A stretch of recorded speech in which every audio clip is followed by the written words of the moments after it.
ഇനി വിശദാംശങ്ങളിലേക്ക് പോകാം. എറണാകുളം DCC പ്രസിഡന്റ് മുഹമ്മദ് ഷിയാസിനെതിരെ എല്ലാ കേസുകളിലും ജാമ്യം. മൂവാറ്റുപുഴ ഡിവൈഎസ്പി AJ തോമസിനെ ആക്രമിച്ചെന്നായിരുന്നു ഒടുവിലെടുത്ത കേസ്. ഇതിലും ഇപ്പോൾ ജാമ്യം ലഭിച്ചിരിക്കുകയാണ്.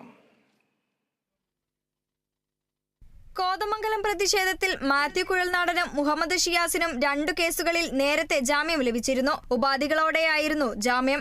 50,000 രൂപയുടെ ബോണ്ട് കെട്ടിവെക്കണം, കുറ്റപത്രം സമർപ്പിക്കും വരെയോ 3 മാസം വരെയോ കോതമംഗലം പോലീസ് സ്റ്റേഷൻ പരിധിയിൽ കയറരുത്, സംസ്ഥാനം വിട്ടു പോവുകയും ചെയ്യരുത് എന്നിവയായിരുന്നു ഉപാധികൾ. ജാമ്യം ലഭിച്ച ഷിയാസിനെ വീണ്ടും അറസ്റ്റ് ചെയ്യാൻ പോലീസിന്റെ ശ്രമമുണ്ടായി.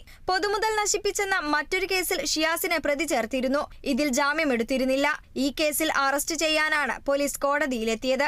ഇതോടെ ഷിയാസും മാത്യു കുഴൽനാടനും കോടതി മുറിയിൽ കയറി. പോലീസ് കോടതി വരാന്തയിൽ നിലയുറപ്പിച്ചു. ഇതിനിടെ ഷിയാസിനെ വിളിച്ചിറക്കിയ മാത്യു കുഴൽനാടൻ പോലീസിനോട് പരസ്യമായി വാക്കേറ്റം നടത്തുകയും ചെയ്തു. തുടർന്ന് രണ്ടാമത്തെ കേസിൽ ഹൈക്കോടതിയിൽ നിന്ന് ഷിയാസ് ജാമ്യമെടുത്തു. ഇതോടെ മൂവാറ്റുപുഴ ഡിവൈഎസ്പി AJ തോമസിനെ ആക്രമിച്ചെന്ന കേസിൽ വീണ്ടും പോലീസ് അറസ്റ്റിന് ശ്രമിച്ചു. ഈ കേസിലാണ് മുഹമ്മദിന് ഇപ്പോൾ ജാമ്യം ലഭിച്ചിരിക്കുന്നത്. Kerala vision news, Kochi.